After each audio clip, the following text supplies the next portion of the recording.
हमारे दिन का आगाज़ 5 बजे होता है और उसके बाद हम जो है 6:30 बजे तक अपने काफ़े या बेकरी की तरफ रवां दवां होते हैं।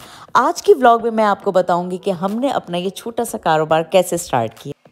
अगर देखा जाए तो जर्मनी में जॉब करना ज़्यादा आसान है बनिस्बत इसके कि आप अपना बिजनेस करें। मेरी और मेरे हस्बैंड की हमेशा से यही ख्वाहिश रही है कि हम छोटा कारोबार स्टार्ट करें और क्योंकि यहाँ पर मैंने देखा था कि काफ़े का या बेकरी का कारोबार जो है वो बहुत अच्छा होता है और मुझे खुद पर्सनली ये कारोबार बहुत पसंद था। इस वजह से मैं सोचती थी कि मैंने जब भी अपना कोई ख़ुद से कारोबार किया तो मैं यही कारोबार करूँगी। तो मुझे इसका बड़ा शौक़ था और इस जगह मेरे हस्बैंड ने मेरी काफ़ी सपोर्ट करी और हमने फिर जनाब तकरीबन 2 साल पहले अपनी एक छोटी सी शॉप खरीदी। इरादा काफ़ी अरसे से था मगर हालात उस वक्त इजाज़त नहीं देते थे कि हम जो हैं बेकरी खुद से ख़रीद सकें।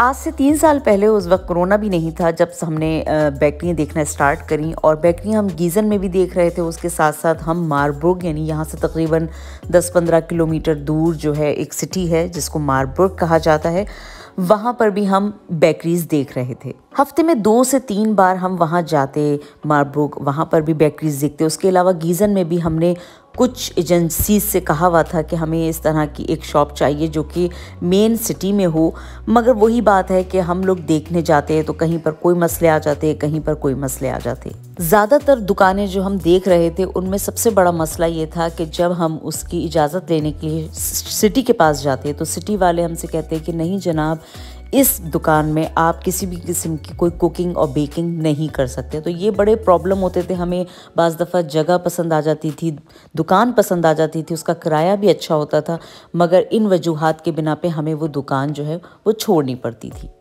क्योंकि हमने गीज़न में भी कुछ लोगों से कहा हुआ था तो एक फ्रेंड ने हमें बताया कि एक बेकरी यहाँ पर फ्री है, खाली है, आप अगर चाहें तो वहाँ पर जाके उसको पूछ सकते हैं कि वो रेंट पे दे रहे हैं कि नहीं दे रहे हैं। और बस वही बात कहते हैं ना कि जब हम उनसे पूछना है तो वो वाकई किराए पे दे रहे थे और हमें वो बड़ी अच्छी और रीज़नेबल प्राइस में जो है वो बेकरी मिल गई और साथ में उसका किराया भी मुनासिब था। बस उसमें ये था कि हम कुकिंग नहीं कर सकते थे, बेकिंग कर सकते थे और साथ साथ जो है हम उसमें कॉफ़ी वगैरह बना सकते थे। जी व्यूअर्स, अभी जो है मैं शॉपिंग करने के लिए आई हूँ। यहाँ पर मुझे थोड़ी बहुत शॉपिंग करनी थी और अब चलते हैं मेट्रो। मैं मेट्रो आई थी और यहाँ से मुझे शॉपिंग करनी थी। अच्छा जी, यहाँ पर मैं बताती चलूँ कि जिन लोगों से हमने ये बेकरी ख़रीदी थी उन लोगों का कहना था कि तकरीबन 6 महीने से ये बेकरी बिल्कुल नहीं चल रही है और उन्होंने इसमें कोई भी इन्वेस्टमेंट नहीं करी थी। ये एक समझिए खाली रूम था या एक कमरा था जिसमें उन्होंने सिर्फ 4-5 रिगाल रखे हुए थे या अलमारियाँ टाइप की रखी हुई थी जिसमें चीज़ें थी और कोई भी इन्वेस्टमेंट नहीं की हुई थी इन्होंने।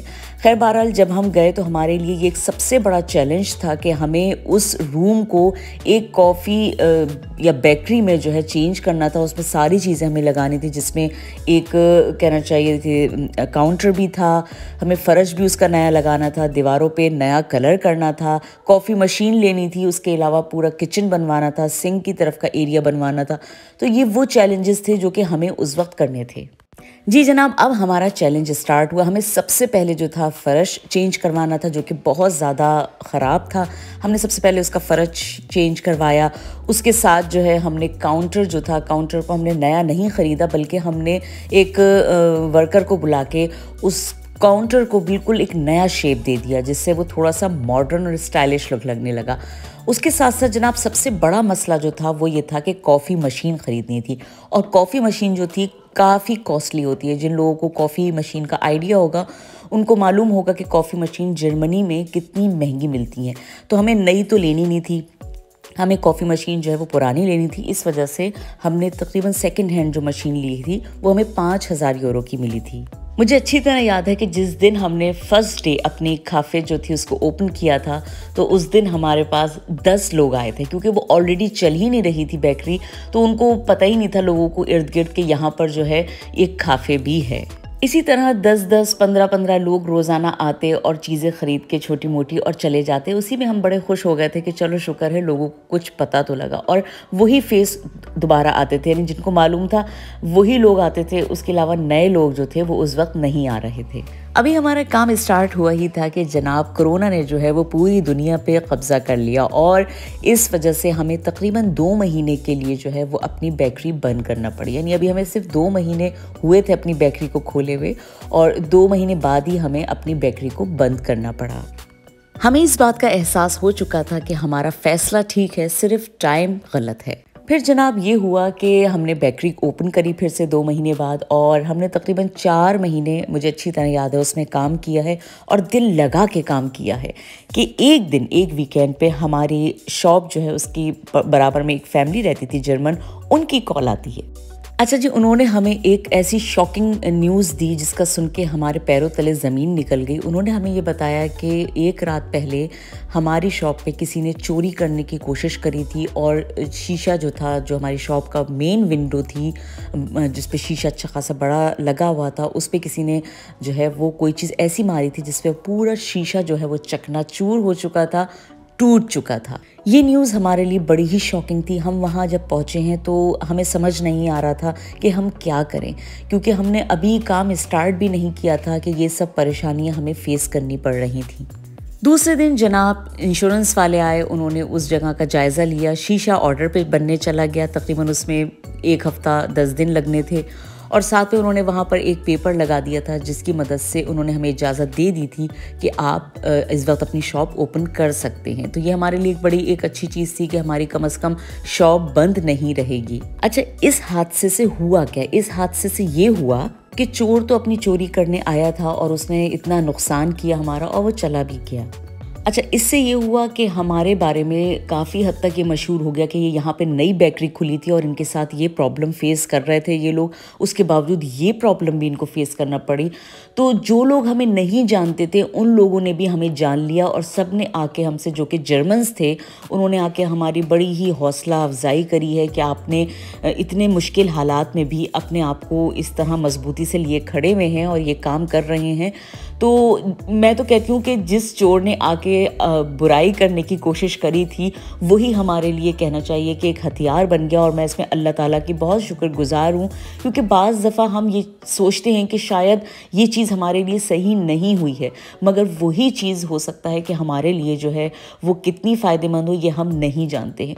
तो यही सब कुछ हमारे साथ हुआ कि उस एक हादसे की वजह से हमारी बेकरी जो है वो पूरे इलाके में मशहूर हो गई, और उसके बाद जब हमने सब कुछ सही करने के बाद अपनी बेकरी को नया लुक दिया और दोबारा से स्टार्ट करिए, तो सारे लोगों ने हमारी बहुत हौसला अफजाई करी। और यहाँ पर मैं जर्मन कौम के लिए कॉम्प्लीमेंट दूंगी कि ये वो कौम है जिसने मैं कहूँगी कि हमारा बहुत साथ दिया, इस लिहाज से कि हम उस वक्त काफ़ी डाउन हो चुके थे कि पता नहीं हम इस जगह काम कर सकेंगे कि नहीं कर सकेंगे, ऐसा क्यों हो रहा है। मगर जो हमारे मालिक मकान थी उस बेकरी की, वो भी जर्मन थी, और साथ में जो उसके इर्द गिर्द के जितने लोग थे सब जर्मन थे। तो मैं यहाँ पर इस कौम को ज़रूर कॉम्प्लीमेंट करूँगी।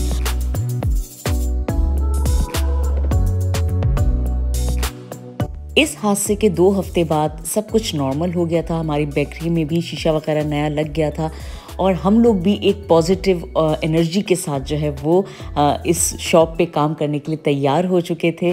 और इसमें मैं ये ज़रूर कहूँगी कि अल्हम्दुलिल्लाह अल्हम्दुलिल्लाह, अल्लाह का हम जितना शुक्र अदा करें शायद वो कम है कि अल्लाह ताला ने हमें ये बताया है कि कोई चीज़ करने के लिए जो मुश्किलात पेश आती हैं उसमें कोई ना कोई मसलहत ज़रूर होती है, जो कि शायद हम जैसे कम अकल लोगों की समझ में नहीं आती है। कभी मैं और मेरे हस्बैंड बैठ के इस चीज़ पे बात कर रहे होते हैं कि ये जो बेकरी का जो भी 2 से 3 साल का टाइम गुजरा है, ये हमने क्या सोच के स्टार्ट किया था और क्या हुआ।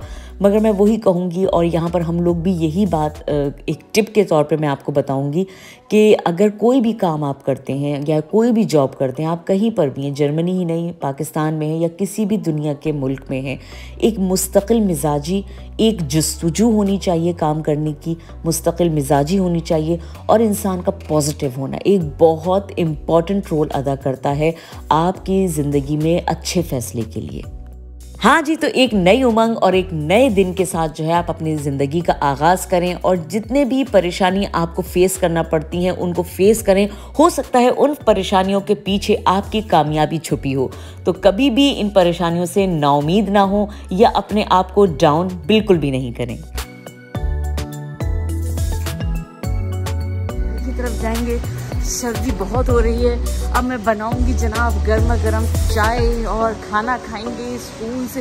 अच्छा, खाने का ये था कि बाज़ दफ़ा ये होता है कि मैं कुकिंग करके ना फ्रीज़ कर देती हूँ, और उसके बाद जब इस तरह के बिज़ी दिन होता है, जिस दिन मुझे पता होता है कि मेरा पूरा दिन जो है वो अपने खाफे पे गुजरेगा, तो मैं जो है वो खाना फ्रीज़र से निकाल के रख देती हूँ। और देखा आज आपने कि मेरा दिन जो है वो कैसा मसरूफ़ गुजरता है, यानी कितनी ज़्यादा जो है वो काम, और उसके साथ साथ जो है हम अपनी ये शॉपिंग वगैरह भी साथ चल रही होती है। गाड़ी आ चुकी है, चलते हैं जनाब घर की तरफ। जी व्यूअर्स, व्लॉग देखने का बहुत बहुत शुक्रिया। और यहाँ पर मैं अपने व्यूअर्स से रिक्वेस्ट करना चाहूँगी, और वो रिक्वेस्ट ये है कि बराहे मेहरबानी जब कमेंट्स किया करें तो ज़रा अच्छे अच्छे कमेंट्स किया करें। वेरी नाइस, नाइस, माशाल्लाह, इस तरह के कमेंट्स से मुझे लगता है शायद मेरी व्लॉग्स पूरी नहीं देखी गई और उसमें सिर्फ थोड़ी सी देख के ये कमेंट्स कर दिए गए। तो जनाब यहाँ पर जो है मेरा खाना तैयार हो चुका है और मैं अब खाना खाने जा रही हूँ। आप लोगों ने अपना बहुत सारा ख्याल रखना है। इंशाअल्लाह ताला मिलेंगे नेक्स्ट व्लॉग में। जब तक के लिए अल्लाह हाफिज़। पाकिस्तान जिंदाबाद।